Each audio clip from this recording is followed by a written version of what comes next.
Today on the newscast, Iran attacks are getting deadlier. Is China now involved in the Iran-Israel conflict? Plus, is Pakistan and North Korea also playing a role? Find out next.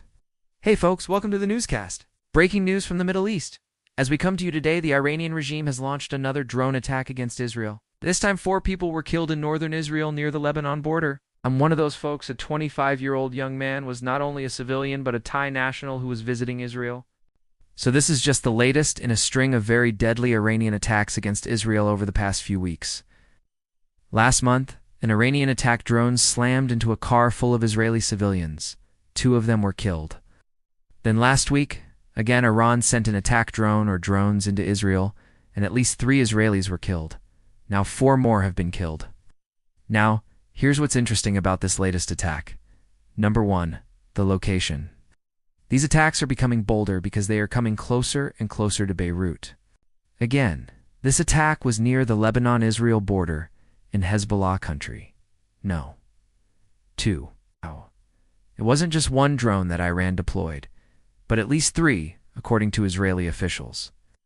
And number 3, some new statements from Israeli Prime Minister Benjamin Netanyahu, who says, enough is enough. Israel will soon be acting to stop these Iranian attacks. So let's break it down a little bit more for you. I mentioned that one of the victims in this attack was a 25-year-old foreign national from Thailand. Let us get a quick word of prayer for the family and loved ones of those who were killed in this attack.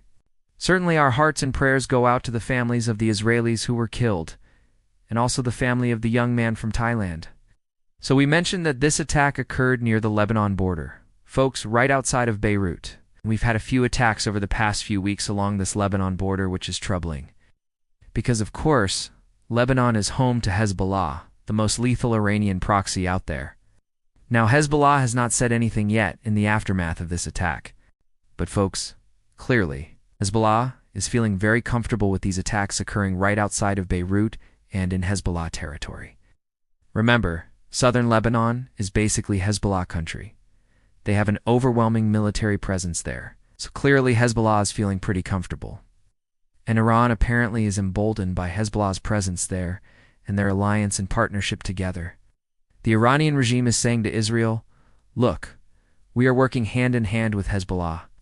They are committed to your destruction, and we are going to use them as a launching pad for these attacks and more. And that is why we are seeing the attacks become bolder, including yesterday's attack where Iran used at least 3 attack drones and where they killed 4 people.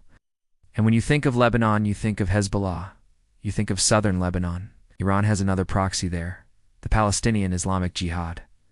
And we reported yesterday here on the newscast that Islamic Jihad and Hezbollah are holding a joint military exercise in southern Lebanon.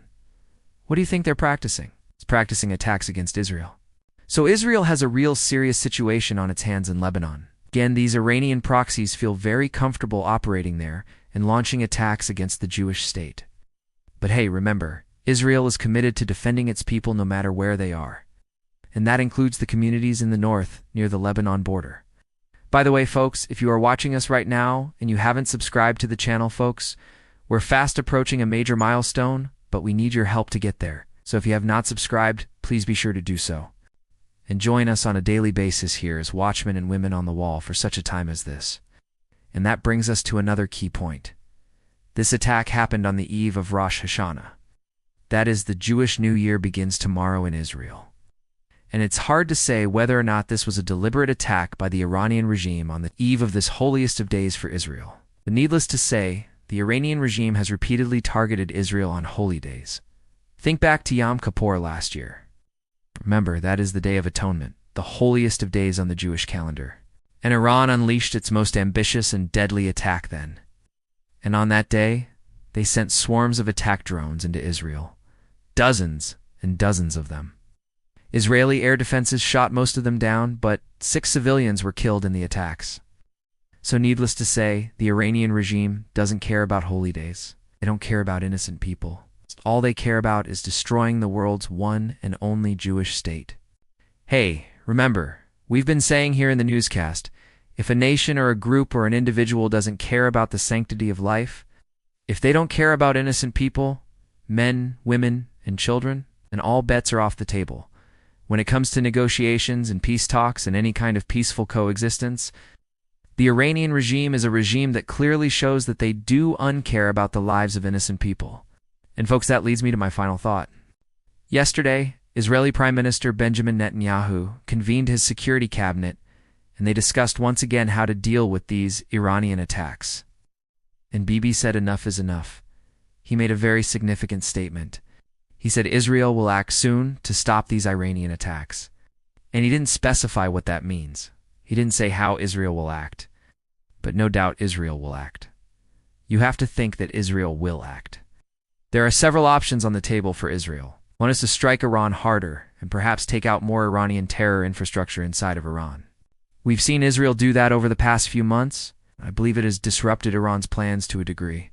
But clearly Iran is still determined to continue these attacks. We're also hearing more and more about a potential Israeli ground operation inside of southern Lebanon to take out that Iranian and Hezbollah presence and to stop these attacks once and for all. Folks, I believe that is an option that Israel is considering. It would be very difficult, no doubt. But if Israel is serious about stopping these attacks, which they certainly are, that may be something that they will have to do. Another thing to consider, the U.S. has sent warships to the eastern Mediterranean. The USS Gerald R. Ford and the USS Thomas Hudner, both aircraft carriers. They're in the eastern Med, and some analysts say that perhaps the U.S. is there to support Israel if Israel makes a move against Iran or Hezbollah in Lebanon. I believe the U.S. would support Israel if they make that move. How the Arab nations would react, that remains to be seen. But it is really a tinderbox right now in the Middle East.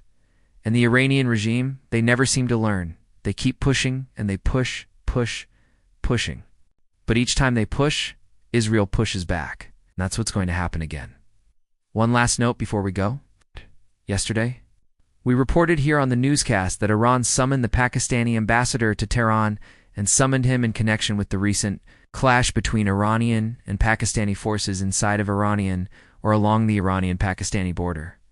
Well, Pakistan released a statement after that meeting. They said that they reject Iran's claims that Pakistani forces entered Iran. Iran claimed that some Pakistani soldiers crossed into Iran and attacked an Iranian border post. Pakistan denied that. They said, no, our forces did not enter Iran. And they called on Iran to respect Pakistan's sovereignty. So that's the latest there between Iran and Pakistan. Another front that Iran may be opening up. Also, we reported last week here on the newscast that North Korean dictator Kim Jong-un met with leaders from Iran in the past week. Now, North Korea released a statement after that meeting. We just got our hands on it today. And Kim Jong-un told the Iranian leaders that he supports their struggle against what he called U.S. imperialists. In other words, North Korea is siding with Iran against the United States. And he said that he wants to expand cooperation with the Iranian regime in the future. So Iran is getting some support from an unlikely ally. The so-called outcasts of the Middle East and North Korea, the outcast of East Asia, joining forces. Interesting times, folks. Keep all of this in prayer. The situation is developing, as we say here in the newscast. Keep it all in prayer. Pray for the peace of Jerusalem. Pray for the people of Israel right now. Pray that God gives to Israel's leaders wisdom as they plot a course to stop these Iranian attacks. Thank you so much for joining us here today on the Watchman Newscast. Till tomorrow, God bless you, and remember, never hold your peace. Hey everyone, thanks for checking out the newscast. Make sure you hit the subscribe button so you never miss an upload. Tap the bell icon so you're notified every time a new video is posted. And don't forget to share your thoughts, insights, and comments below. Thanks for watching. We'll see you back here tomorrow.